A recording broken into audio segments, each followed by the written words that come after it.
할렐루야. 우리 앞뒤 옆 사람과 인사하겠습니다. 작은 것부터 시작해 봅시다.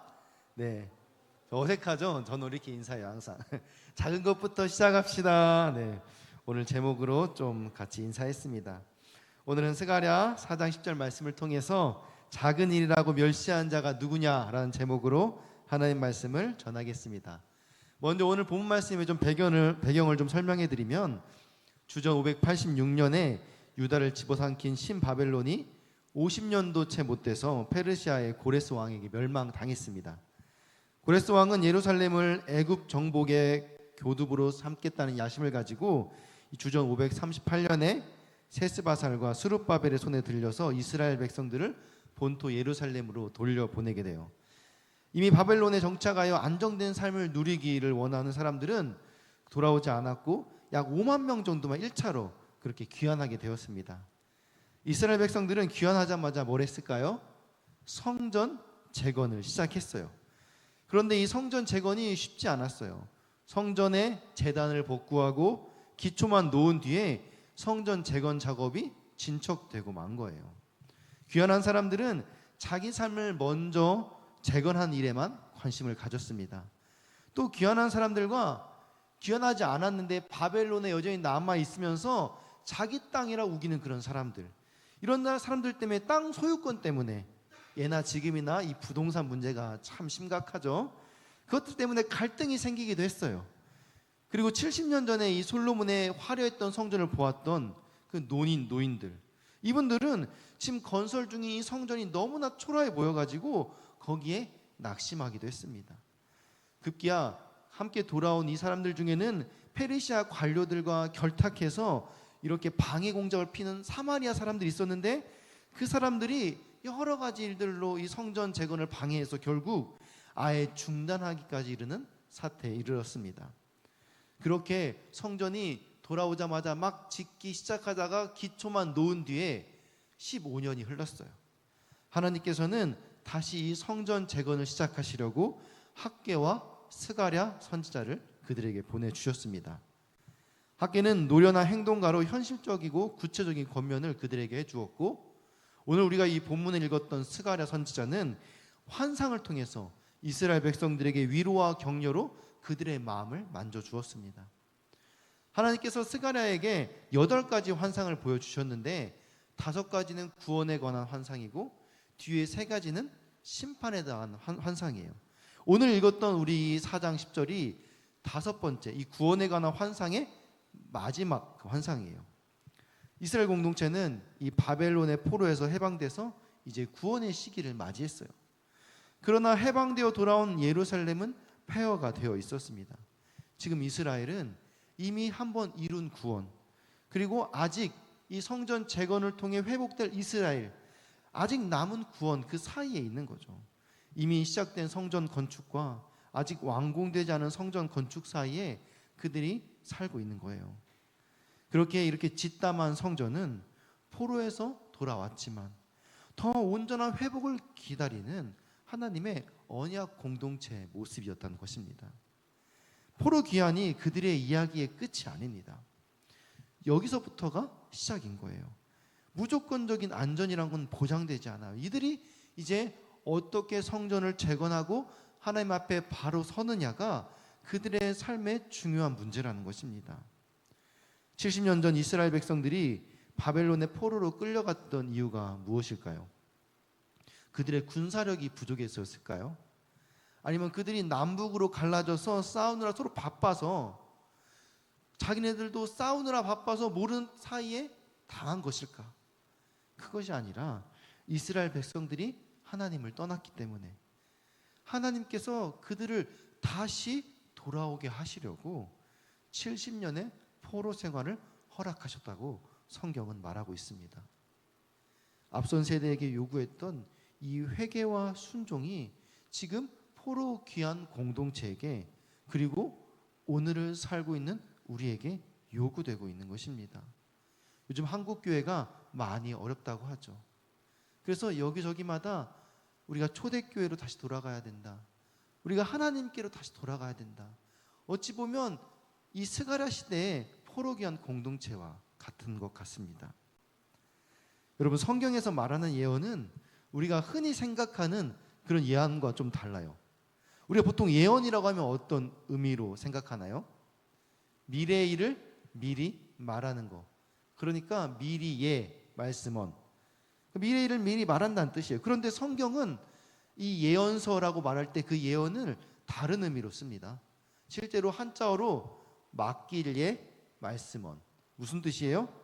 하나님께서 맡기신 말씀이에요. 그러니까 예언자, 선지자가 이렇게 예언서를 통해서 이스라엘 백성들에게 예언을 말한다는 건 뭐냐? 미래에 있을 일들 미리 말한다는 의미도 포함되어 있지만은 그것보다도 더 중요한 메시지는 하나님께서 맡기신 말씀을 너희에게 전한다라는 거예요. 그래서 이 성경에 등장하는 예언을 자세히 살펴보면은 항상 조건이 있어요. 미래의 일들이 그렇게 일어날 거라 하나님 말씀하셨는데 거기에 조건이 있다는 거예요. 이렇게 하면은 이렇게 된다. 이렇게 하지 않으면 이렇게 된다. 여러분, 요나 선지자가 니느웨가 멸망할 것이라고 예언했어요. 근데 니느웨 멸망했나요 그때? 안 했어요. 니느웨 백성들이 회개해서 멸망하지 않았어요. 그러니까 멸망할 것이라는 예언에 회개하지 않으면이라는 조건이 있었던 거예요. 그래서 요나 선지자가 니느웨를 가기 싫어했던 거예요. 원수 나라인 니느웨가 회개해서 멸망당하지 않을까 봐. 그곳에 하나님의 예언을 전하길 꺼려했다라는 거예요. 예레미야 7장 23절을 보면은 오직 내가 이것을 그들에게 명령하여 이르기를 너희는 내 목소리를 들으라 그리하면 나는 너희의 하나님이 되겠고. 조건이 있죠. 여호와의 말씀을 들으면은 하나님께서 우리의 하나님이 되시겠다는 거예요. 야고보서 4장 10절을 보면은 주 앞에서 낮추라 그리하면 주께서 너희를 높이시리라. 하나님 앞에서 우리가 겸손한 데서 나아갈 때 우리를 높여 주신다는 거예요. 잠언 3장 6절을 보면은 너는 마음에 그를 인정하라 그리하면 내 길을 지도하시리라. 하나님께서 우리가 하나님께 범사의 그를 인정하면은 하나님께서 우리 길을 인도하신다는 것. 항상 조건이 붙죠. 미리 예언할 일을 일어날 일들을 말씀하는 것도 있지만은 본질적으로는 맡겨진 말씀을 전하는 거예요. 그러다면 하나님께서 미래에 일어날 일들을 선지자를 통해서 미리 말씀을 해주는 이유가 뭘까요? 어떤 일이 일어난다, 미래의 일들을 내가 너에게 알려줄게, 그게 중요한 게 아니라 그 앞에 붙는 조건부 때문에 그 말씀을 전하는 거예요. 하나님께서 심판을 예언을 많이 하셨어요. 근데 정말 심판 당하길 원해서 그 심판 메시지를 전하는 게 아니라 그 심판 메시지 안에 앞에 조건이 뭐예요? 너희가 회개하지 않으면, 내 법을 듣지 않으면, 내 말대로 행하지 않으면. 그러니까 무슨 말이에요? 주께 다시 돌아오라는 거예요. 그 말씀을 가지고 심판의 예언을 하는 것입니다. 다시 예루살렘으로 돌아온 자들, 포로 귀환한 이 공동체가 다시 정결케 되어서 하나님과 신실한 관계를 맺으면은 내가 너희를 진짜로 구원하겠다. 성전 재건을 통해서 너희 이스라엘을 다시 일으켜 세우겠다. 하나님께 돌아오라는 거죠. 그러면서 스가랴 7장 8절에서 12절은 이렇게 말씀합니다. 우리 같이 한 목소리로 합독하겠습니다. 시작. 여호와의 말씀이 스가랴에게 임하여 이르시되 만군의 여호와가 이같이 말하여 이르시기를 너희는 진실한 재판을 행하며 서로 ing애와 긍휼을 베풀며 과부와 고아와 나그네와 궁핍한 자를 압제하지 말며 서로 해하려고 마음에 도모하지 말라 하였으나 그들이 듣기를 싫어하여 등을 돌리며 듣지 아니하려고 귀를 막으며 그 마음을 금강석 같게 하여 율법과 만군의 여호와가 그의 영으로 옛 선지자들을 통하여 전한 말을 듣지 아니하므로 큰 진노가 만군의 여호와께로부터 나왔도다. 아멘. 여기서 뭐라고 말하고 있어요? 너희 과거의 선조들이 이렇게 내 말을 듣기 싫어하고 귀를 닫았다. 그래서 너희에게 이렇게 큰 재앙이 임한 것이다 라고 하나님께서 결론을 말씀하시죠. 그래서 하나님께서 우리에게 하고 싶은 말이 뭐예요? 이제는 내 말을 듣고 내가 미워하는 것이 뭔지 너희들이 좀 알았으니까 이제 그것들 좀 피하고 내 뜻대로 살아가면은 하나님께서 다시 그들에게 임하실 것이다. 너희에게 다시 내 영광이 임할 것이다 라고 예언하는 것입니다. 성전 건축은 단순히 건물을 짓는 것이 아니에요. 그 일을 시작하게 하신 하나님을 기억하며 다시 그들의 마음을 새롭게 하여 앞으로 그들을 인도하실 하나님, 구원 하나님을 바라보라는 것이에요. 이 책은 단순한 역사서가 아니에요. 예언서이면서 동시에 희망의 메시지를 담고 있습니다. 그래서 오늘 본문을 한번 다시 읽어보겠습니다. 스가랴 4장 10절 말씀 시작. 작은 일의 날이라고 멸시한 자가 누구냐? 사람들이 스룹바벨의 손에 다림줄이 있음을 보고 기뻐하리라. 이 일곱은 온 세상에 두루 다니는 여호와의 눈이라 하니라. 아멘. 이런 상황 속에서 오늘 말씀이 정말 중요한 의미가 있는 거죠.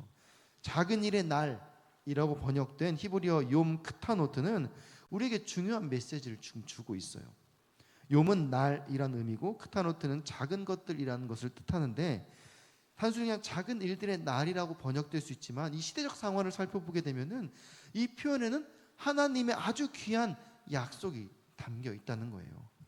마치 겨자씨가 자라 큰 나무가 되는 것처럼 작은 시작이 큰 열매를 맺게 하게 할 것이다. 하나님께서 지금 그렇게 약속하시는 거예요.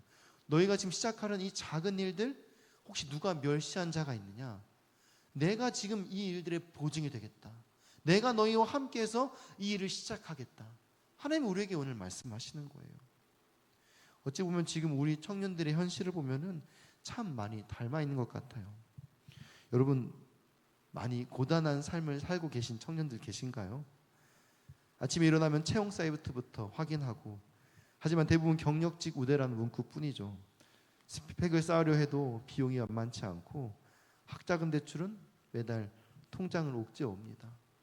여러분 직장인 청년들은 다를까요? 야근에 시달리면서 월급은 빠듯하죠. 집값은 계속 오르는데 내 집 마련은 꿈의 이야기처럼 들립니다. 결혼은 언제 할 수 있을지 미래가 불투명한 그런 현실들. 제가 최근에 어떤 청년 이야기를 들었어요. 나이가 30대 후반인데 여자친구랑 헤어진 지 1년 됐대요. 그래서 제가 물어봤어요. 다시 안 사귀냐고. 이제 결혼해야 되지 않냐고. 시어머니 같죠. 이제 결혼할 때 나이가 되어서 자기도 최근까지 계속 선을 봤대요. 근데 선을 보면은 가장 먼저 물어보는 질문이 열의 아홉, 열의 여덟이 거의 결혼하면 살 집은 있나요? 이것부터 물어본대요. 집을 마련한 능력이 없으면 결혼도 할 수 없는 현실입니다. 최근에 나온 트렌드 코리아 2025를 보면은 이런 상황에서 종종 우리는 무해력을 경험한다고 해요. 무해력이 뭐예요? 여러분 아세요? 저도 읽다 처음 봤어요. 무기력과 무해함이 합쳐진 말로 좋게 해석하면 차라리 그냥 아무것도 안 하는 게 남들에게 해 안 끼치고 좋은 거다. 순수함과 그게 이런 의미를 담고 있지만 사실은 무기력한 상태를 넘어서 아무것도 할 수 없는 그런 절망감을 표현한 말이에요. 무기력이라고 하면 내면에서 오는 내 스스로 어떤 좌절감. 그런데 무해력은 거기에다가 내 스스로도 좌절스러운데 실제로 내 삶도 외부의 상황과 환경까지 옥죄오는 거예요. 실제로 내가 할 수 있는 게 없다라는 거예요. 그래서 요즘 청년들의 삶이 이렇다라는 거예요. 마치 오늘 본문의 스가랴 시대의 이스라엘 백성들 같습니다. 그런데 이런 상황에서 하나님께서 그들에게 말씀하십니다. 작은 일의 날들이라고 멸시한 자가 누구냐? 이 말씀은 우리에게도 동일하게 적용됩니다. 하나님은 우리의 작은 시작을 결코 멸시하지 않으십니다. 오히려 그 작은 시작을 통해서 큰 일을 이루기를 원하십니다. 그래서 하나님께서 스가랴의 환상을 통해 스룹바벨의 손에 들린 다림줄을 보게 하셨어요. 여러분 다림줄 혹시 아세요? 그림을 좀 보실까요? 이런 거예요. 다림줄은 이 건축 현장에서 사용하는 아주 단순한 도구예요. 이제 실에 줄을 달아서 벽을 수직으로 서 있는지 확인하는 그런 도구죠.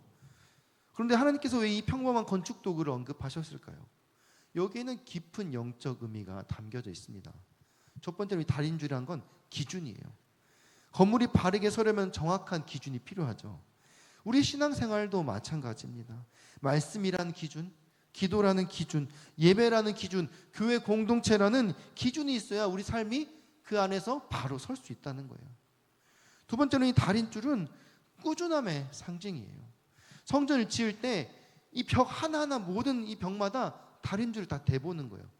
그런데 여러분 건축을 해보신 분은 아시겠지만은 저도 가는 집마다 이 집들이 돌아가 있더라고요. 항상 이 건물은 원래 오래되면 돌아가요. 그런데 건축하는 과정에서 다를까요? 여기 벽돌을 맞춰놓고 다림줄 댔는데 여기 짓고 있으면 또 여기 또 돌아가 있고, 그러니까 계속해서 다림줄 대보면서 어디가 삐뚤어져 있지 않나 대보는 거예요. 신실함의 상징이라는 거예요. 우리 삶에 계속해서 이쪽을 잘 교정했는데 또 이 삶을 살다 보면은 어느새 이 삶이 다시 틀어져 있고, 계속해서 내 삶을 말씀에 비추어 보고, 찬양할 때 묵상해 보고, 기도해 보고, 예배 가운데 나의 삶을 점검해 보는 거죠. 또 세 번째로 다림줄은 겸손을 우리에게 가르쳐 줍니다.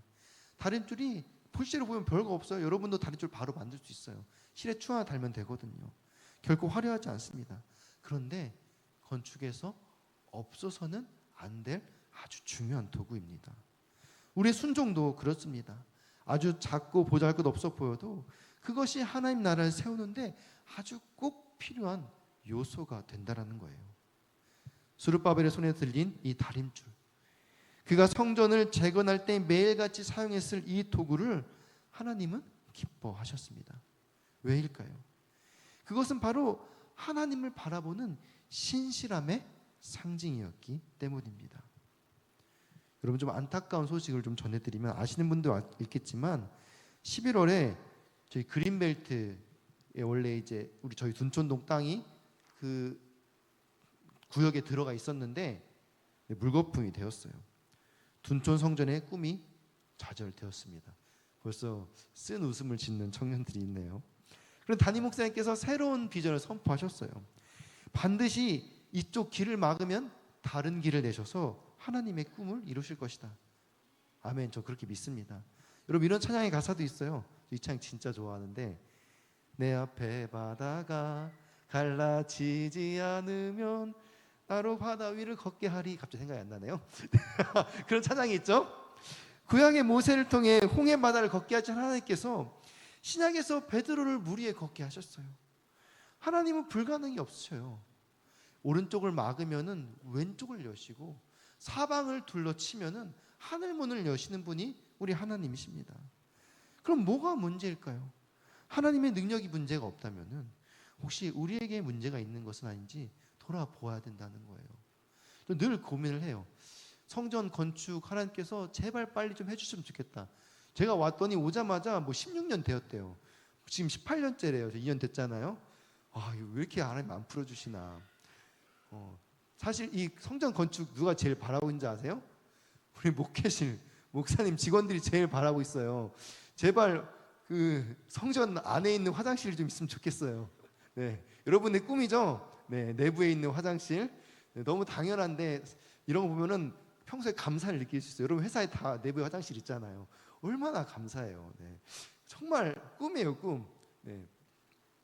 그런데 한편으로는 많은 교회들을 보면은 성전 짓다가 문제가 생기는 경우가 참 많아요.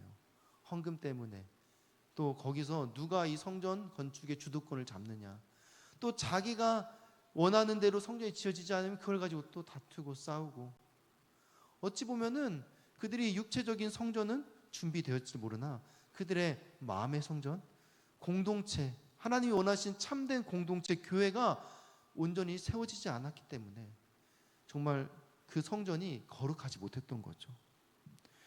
혹시 우리에게도 이 둔촌 성전, 아직 허락되지 않은 성전이 있다면은 아직 때가 되지 않은 것인지, 아직 우리가 준비되지 않아서인지 한번 돌아보아야 된다는 거죠. 여러분, 성전이 지어지면 모든 것이 다 그냥 지어지는 것입니까? 성전은 건물이 아니에요.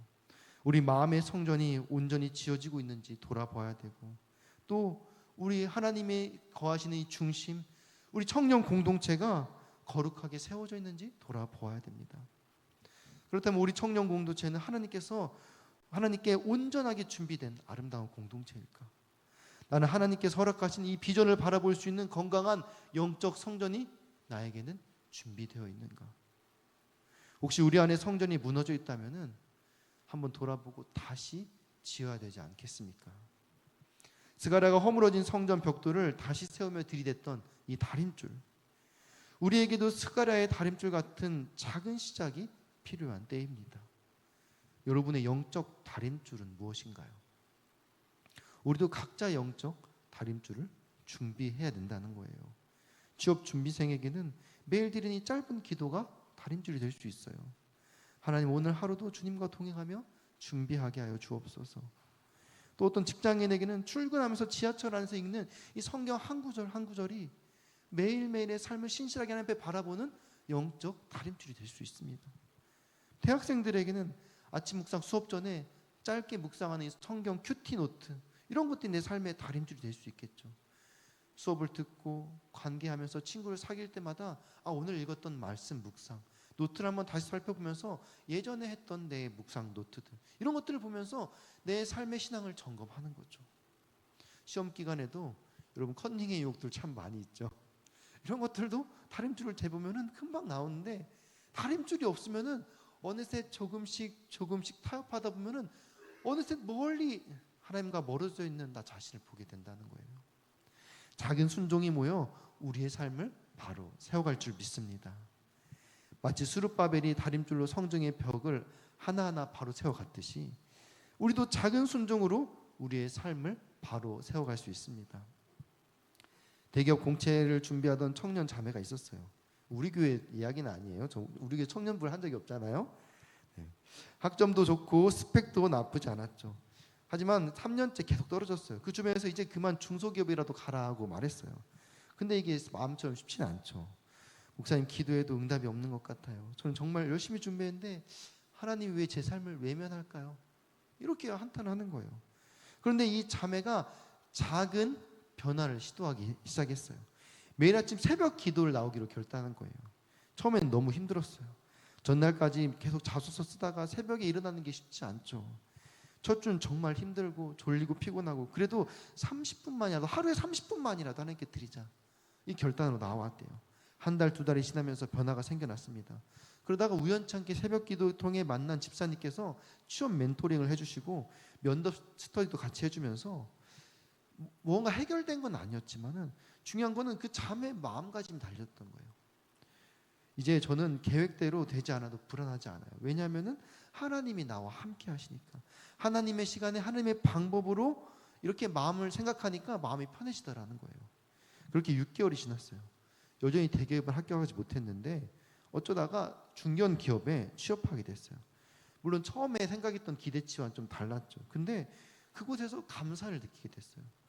그러면서 성장할 기회가 많다라고 좋아하고, 또 급여도 생각보다 나쁘지 않고, 또 무엇보다 이렇게 주말 근무가 없어가지고 너무 좋다라는 거예요. 주일을 섬길 수 있어서. 그 자매의 마음이 아예 달라진 거예요. 이곳이 하나님이 나를 위해 예비하신 곳이구나. 이 자매의 다림줄은 새벽 기도였습니다. 작은 순종이었지만 그것을 통해 하나님은 그녀의 삶을 바꿔나갔습니다. 한 청년 얘기를 하나 더 들려드리고 싶습니다. 청년부에서 찬양팀도 섬기고 임원도 했던 형제가 있었어요. 그런데 지금은 나이도 차서 대입만 드리던 청년이었는데 스타트업 기업을 좀 준비하고 있었어요. 아이디어가 되게 많은 친구였어요. 근데 이게 없어요, 이게. 그러니까 이 형제는 창업 준비를 하면서 특별한 결심을 했습니다.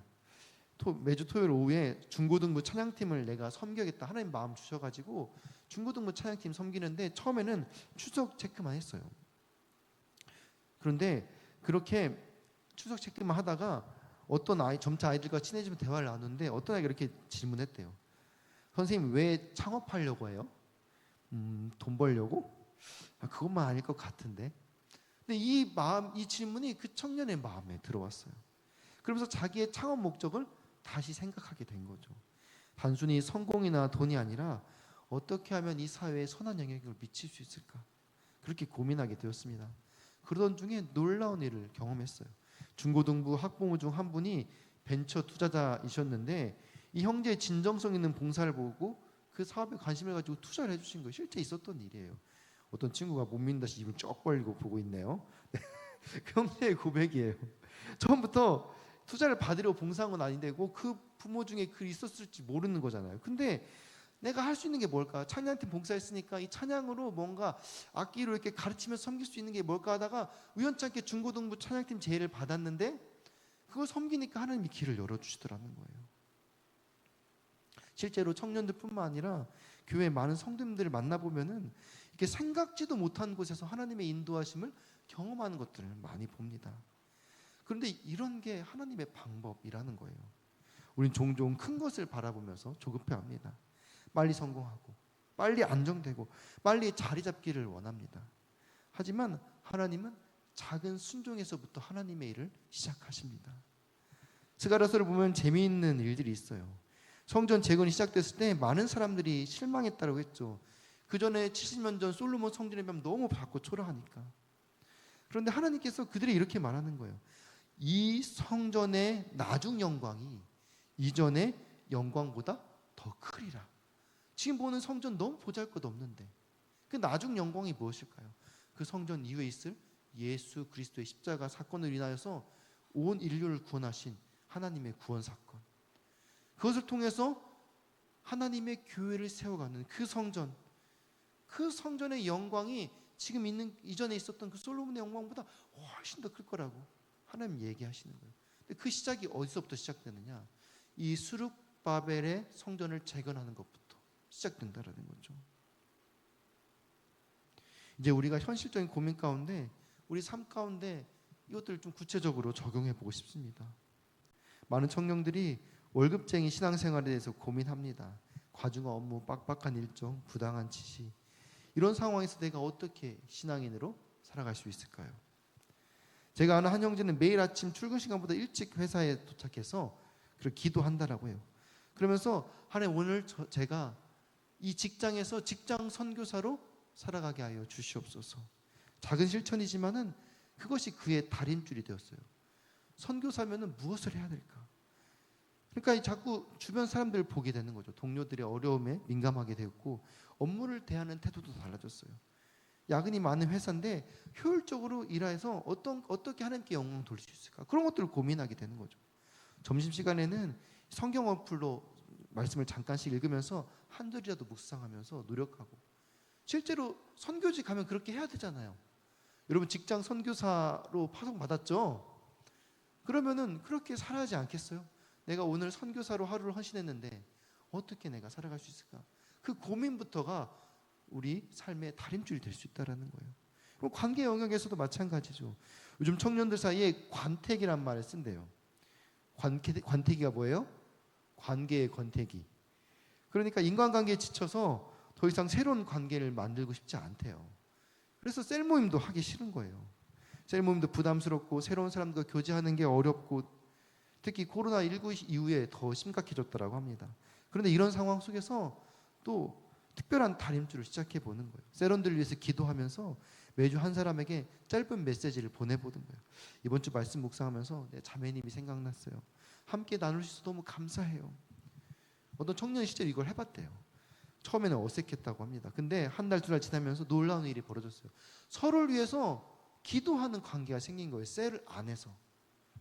그럼 어떻게 해서 정말 하나님께서 원하시는 하나님의 사랑을 느끼는 그런 공동체가 되는 거예요. 재정의 영역도 마찬가지예요. 재정 정말 민감한 문제죠. 학자금, 대출, 전세, 보증금, 생활비, 여러분의 삶이 되게 빠듯한 상황 가운데 있는 것 알고 있습니다. 11조는 아마 엄두도 못 내고 있을 분들도 많이 계시죠.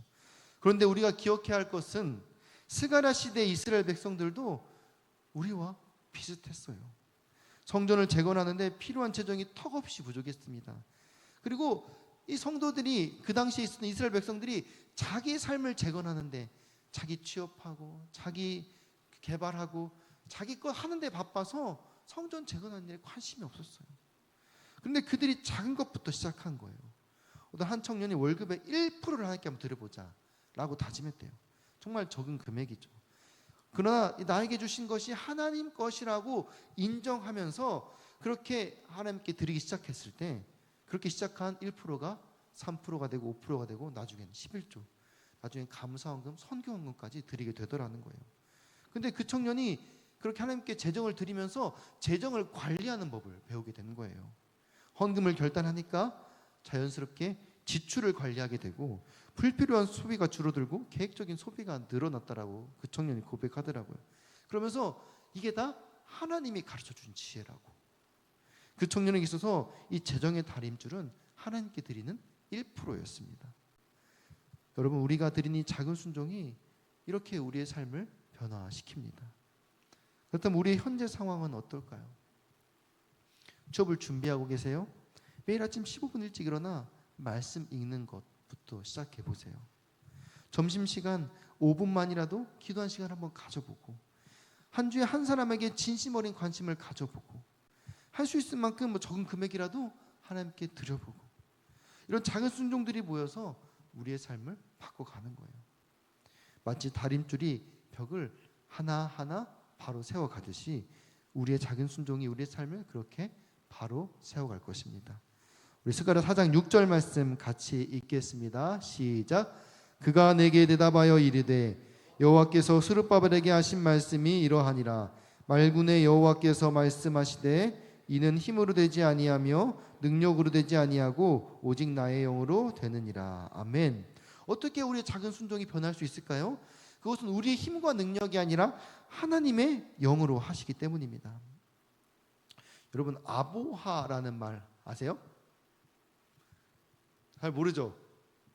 네, 저도 잘 몰랐는데 이거 갖고 좀 놀리려고 그랬는데 다 모르시다니까 당황스럽네요. 네, 아주 보통의 하루란 뜻이에요. 저도 인터넷 찾아보다가 알았어요. 네, 우리의 하루하루는 아주 평범해 보일 수 있습니다. 특별한 거 없이 그저 반복되는 일상이죠. 하지만 그 평범한 하루 속에서 우리가 들고 있는 이 다림줄, 그것이 바로 하나님이 일하시는 통로가 된다는 거예요. 제가 최근 아니고 예전에 들었던 설교인데 다시 한번 듣게 됐어요. 위러브 영상에 보면 설교가 있는데 이런 예화를 하더라고요. 여러분, 세탁기를 한번 들여다본 적 있으세요? 세탁기 보면 어떻죠? 계속 뺑뺑 돌죠. 돌고 계속 돌죠. 그런데 이 세탁기를 보고 있으면은 반복되는 우리의 삶 같은 거예요. 아침에 일어나서 양치하고 세수하고 밥 먹고, 출근해서 사역하고 신방하고 밥 먹고, 집에 와서 육아에 지친 아내 도와주고 밥 먹고 자고, 주일엔 찬양하고 설교하고 밥 먹고 자고, 매일 반복되는 일상이에요. 여러분도 설교만 했지 저와 좀 비슷하지 않아요? 매일 출근해서 상사한테 욕먹고 뒷담하고 밥 먹고, 집에 가서 엄마한테 욕먹고 뒷담하고 밥 먹고, 주말에는 친구한테 욕먹고 뒷담하고 밥 먹고. 네, 사실 이런 나의 반복되는 일상을 생각할 때마다 난 찬란한 미래가 있는 사람인데, 나 진짜 큰 꿈을 가지고 살아가는 사람인데, 나 비전 있는 사람이었는데 왜 이렇게 조그만 회사에 붙어 있으려고 내가 이렇게 평생 공부한 게 아닌데, 현실은 방구석에 앉아서 TV나 보고 있고, 매일 잣소 쓰다가 회사 떨어지고, 한숨 쉬면서 발톱이나 깎고 있고, 정말 별 볼 일 없는 내 삶을 바라보면서 스스로 연민을 느끼는 거예요. 그때 세탁기를 보는데 하나님 그렇게 말씀하셨대요. 네 삶이 세탁기 같다고 했지? 근데 세탁기에는 목적이 하나 있단다. 그 목적이 뭐예요? 세탁기가 왜 돌아요? 깨끗하게 하려고, 새하얗게 하려고, 정결하게 하려고. 네 삶이 그냥 보면 의미 없이 도는 것 같지만 사실 이 세탁기는 정말 중요한 목적이 있단다.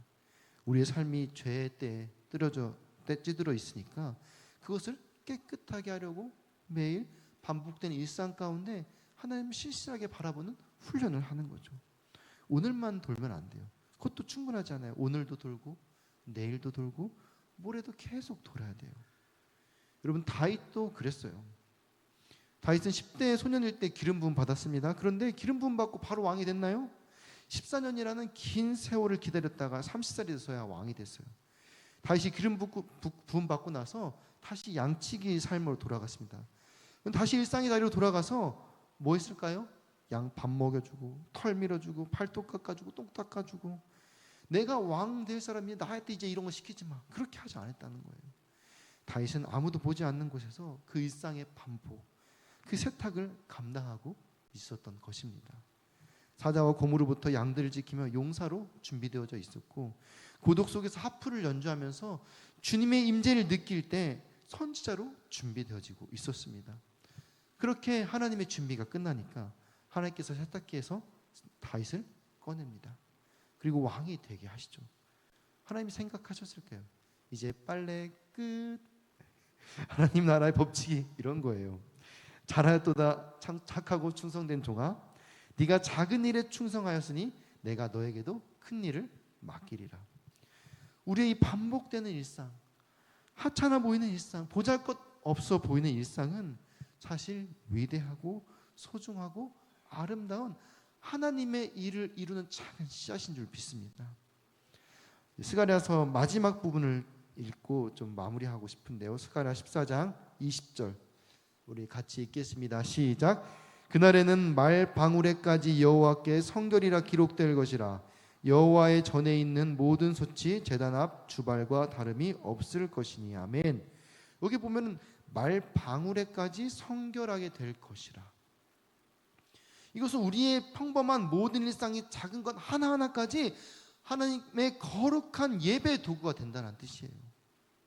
여러분의 삶에서 사용하는 이 모든 것들, 직장, 관계, 재정뿐만 아니라 여러분이 사용하는 그 작은 하나하나, 뭐 스마트폰이 될 수도 있고 컴퓨터, 노트북, 책상, 뭐 펜, 여러분의 그 일상의 자리 하나하나가 그 안에 여호와께 성결이다 라고 쓰임 받게 될 거라는 거예요. 여러분의 작은 순종이 바로 그런 의미를 가진다는 겁니다. 여러분이 들고 있는 그 다림줄, 이건 단순한 도구가 아닙니다. 하나님 나라를 세워가는 거룩한 도구인 줄 믿습니다. 여러분 혹시 마음에 나는 너무 부족해, 내가 가진 게 너무 없어, 내가 뭘 할 수 있을까, 그런 생각이 든다면 오늘 말씀을 기억하시기 바랍니다. 작은 일에 난리라고 멸시한 자가 누구냐? 하나님은 여러분의 작은 순종을 기뻐하십니다. 여러분의 부족한 기도도 기뻐하시고, 여러분의 서툰 섬김도 기뻐하시고, 여러분의 작은 시작을 기뻐하십니다. 스룹바벨의 성전은 그렇게 작은 순종 하나하나가 모여서 20년이나 되어서 완성되었습니다. 하루하루 조금씩 한 돌 한 돌 20년간 쌓아 올린 거예요. 때로는 더디게 보였을 거예요. 좌절도 있었겠죠. 하지만 결국 하나님이 이루셨습니다. 우리의 인생도 그렇습니다. 지금은 작아 보일 수 있어요. 그러나 포기하지 마세요. 왜냐하면 여러분의 삶에 하나님이 함께하고 계시기 때문에. 오늘부터 시작해 봅시다. 우리가 거창한 계획 말고 작은 거 하나, 큐티, 기도, 말씀 읽기, 성경 하나씩 한 번씩 보고 또 남에게 베푼 작은 친절들, 이것이 여러분의 다림줄이 될 것입니다. 그것을 통해 하나님이 일하실 것입니다. 우리 이 찬양 같이 고백하면서 봉헌하기 원하는데요, 믿음과 삶이라는 찬양이에요. 우리가 이 찬양의 가사를 고백할 때 우리의 일상이 때로는 부족하고 연약해 보일 수 있습니다. 하지만 그 모습 그대로를 사랑하신 주님께서 우리와 함께 하십니다. 이제 우리의 모든 순간이 주님을 향한 거룩한 예배가 되길 소망합니다. 우리가 이 고백을 가지고 결단하면서 함께 찬양하고 봉헌하겠습니다.